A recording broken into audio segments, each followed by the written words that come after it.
राधे राधे। संत महात्मा और बड़े बड़े ज्ञानी हमेशा कहते आए हैं, भक्त के बस में भगवान होते हैं। यह केवल कहावत नहीं बल्कि सच्चाई है। जब इंसान सच्चे मन, सच्ची श्रद्धा और निश्चल प्रेम से भगवान को याद करते हैं तो भगवान भी उसको हर सुख दुख में साथ खड़े होते हैं। कई कहानियाँ आपने सुनी होगी। कोई भक्त जब भारी बोझ उठाता था तो उसका बोझ हल्का हो जाता था। कोई भजन करता तो उसका काम अपने आप पूरा हो जाता था। भगवान सीधे दिखे या ना दिखे पर उनकी कृपा हमेशा रहती है।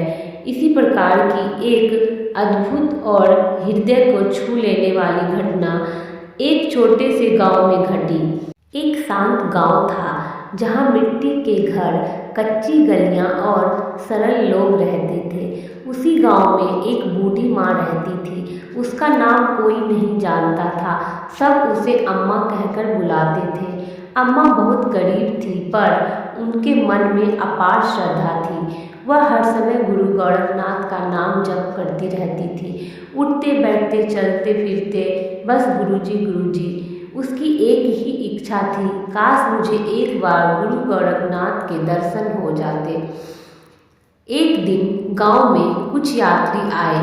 वे गुरु गोरखनाथ के मंदिर के दर्शन करके लौट रहे थे। उनके मुख पर शांति और आंखों में चमक देखकर अम्मा का मन और भी व्याकुल हो उठा। उसने निश्चय कर लिया, अब चाहे जो हो जाए मैं भी गुरुजी के दर्शन करने जाऊंगी। उसके पास ना तो पैसे थे ना साधन, फिर भी उसने थोड़े से सूखी रोटी और चने बांधे और चल पड़ी। रास्ता लंबा था, धूप तेज थी और पैर दुख रहे थे, लेकिन उनके ओठों पर मुस्कान थी। केवल नाम था गुरु गोरखनाथ। रास्ते में उसे एक छोटी सी दुकान दिखी। वहाँ गुरु गोरखनाथ की सुंदर मूर्तियाँ रखी थी। अम्मा के मन में इच्छा जगी, अगर मेरे पास भी गुरुजी की मूर्ति होती तो मैं रोज उनकी सेवा करती। लेकिन उनके पास पैसे नहीं थे। इच्छा इतनी प्रबल हुई कि उसने गलती कर दी। उसने चुपके से एक छोटी मूर्ति उठा ली और आगे बढ़ गई। कुछ दूर चलने पर उसका मन कांपने लगा। आत्मा ने उसे टोका, यह क्या किया? भक्ति चोरी से नहीं होती। उसके कदम भारी हो गए, आंखें भर आई।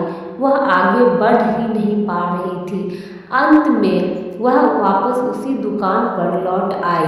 दुकानदार के सामने जाकर अम्मा रो पड़ी, बेटा मुझसे बहुत बड़ी गलती हो गई। मैंने तेरी दुकान से मूर्ति उठा ली। जो सजा देनी हो दे दो, पर मुझे माफ़ कर दो। दुकानदार ने मुस्कुराते हुए कहा, अम्मा आप मेरी माँ जैसी हो, मैं आपको क्या सजा दूँ। एक काम करो, आप यह मूर्ति अपने घर ले जाओ। दुकानदार ने श्रद्धा से मूर्ति उसे भेंट कर दी। अम्मा की आंखों में खुशी के आंसू आ गए। उसे लगा मानो आज सच में गुरुजी मिल गए हो। घर लौटकर अम्मा ने मूर्ति को बड़े प्रेम से रखा। वह रोज सुबह उठकर उन्हें नहलाती, साफ कपड़े पहनाती, भोग लगाती और फिर खुद खाना खाती। उसके लिए वह पत्थर की मूर्ति नहीं, उसके जीवित गुरु थे। गांव वाले कभी कभी उसका मजाक उड़ाते, पर अम्मा को कोई फर्क नहीं पड़ता। उसका विश्वास अटल था। समय बीतता गया। एक दिन अम्मा बीमार पड़ गई। शरीर कमजोर हो गया, चलना फिरना मुश्किल हो गया।